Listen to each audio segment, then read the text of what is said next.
उपमुख्यमंत्री एकनाथ शिंदे बोलतायत, आपण थेट जाऊयात. त्यांच्या भवितव्याला, त्यांच्या भविष्याला प्राथमिकता दिलेली आहे आणि हे त्यांना अशा प्रकारचा जो काही न्याय दिलेला आहे आणि म्हणून त्याचबरोबर धर्मेंद्र प्रधान यांनी देखील आपली नैतिक जबाबदारी समजून राजीनामा दिलेला आहे. हा देखील आपण एक जी घटना झालेली आहे यामुळे विद्यार्थी यांच्या प्रश्नांना, त्यांच्या भावनांना प्रधानमंत्री नरेंद्र मोदीजी यांनी प्राथमिकता दिलेली आहे आणि म्हणून या ठिकाणी मी आपल्याला सांगतो, त्यांचं आंदोलनामध्ये काही लोक राजकीय, त्यांचं नॉन पॉलिटिकल आंदोलन होतं, पण ते राजकीय आंदोलन, पॉलिटिकल आंदोलन केलं गेलं. या ठिकाणी जी आंदोलन झाली आपल्याला माहीत आहे की काही लोक जंतर मंतरवर न जाता प्रधानमंत्र्यांच्या निवासस्थानाकडे गेले. अरे, प्रधानमंत्र्यांचं निवासस्थान हाय सिक्युरिटी झोन असतो आणि त्या ठिकाणी जेव्हा स्वर्गीय प्रधानमंत्री इंदिरा गांधी यांची हत्या झाली त्यावेळी SPGचा कायदा केला आणि त्यावेळेस प्रधानमंत्री निवासाच्या परिसरामध्ये कुठलंही आंदोलन करता येत नाही. ही माहिती या देशाचे विरोधी पक्षनेते राहुल गांधी यांना असतानासुद्धा जाणीवपूर्वक तिथं आंदोलन करणं, हजारो लाखो लोकांना तिकडं बोलवणं, याचा अर्थ काय? याचा अर्थ प्रधानमंत्री नरेंद्र मोदीजी यांच्या निवासस्थानामध्ये घातपात घडवण्याचा त्यांचा प्रयत्न होता, त्यांची मनशा होती.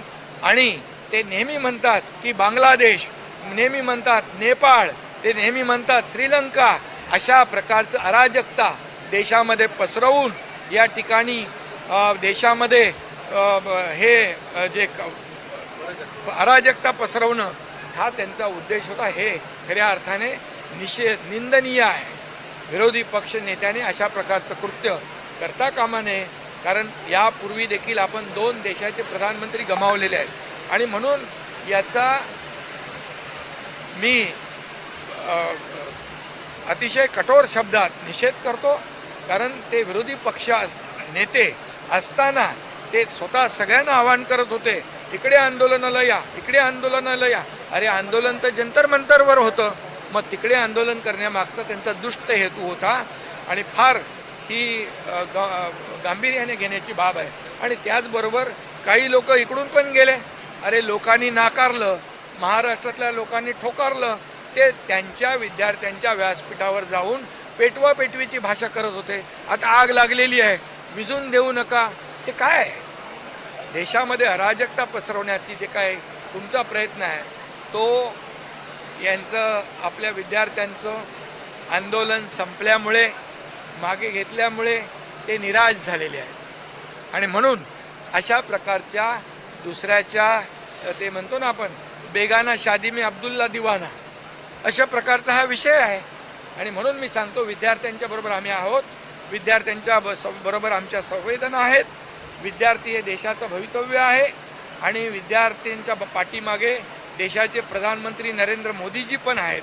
आणि म्हणून आता विद्यार्थ्यांनी त्यांच्या मागण्या मान्य झाल्यानंतर अभ्यास करावा, आपलं करिअर घडवावं. आपलं व्यासपीठ कुठल्याही राजकीय पक्षाला राजकारण करण्यासाठी देऊ नये. हिंदी हिंदी सर, हिंदी हिंदी हिंदी हिंदी सब हिंदी हिंदी सर, सब हिंदी, सब हिंदी हिंदी सर. जिस प्रकार से हिंदी सर, जैसे ये बोले सर, जिस प्रकार से ठाकरे बंधु तिरंगा रैली यात्रा निकालो, उसके लिए क्या कहना है? देखिए, अभी तो आंदोलन खत्म हो गया.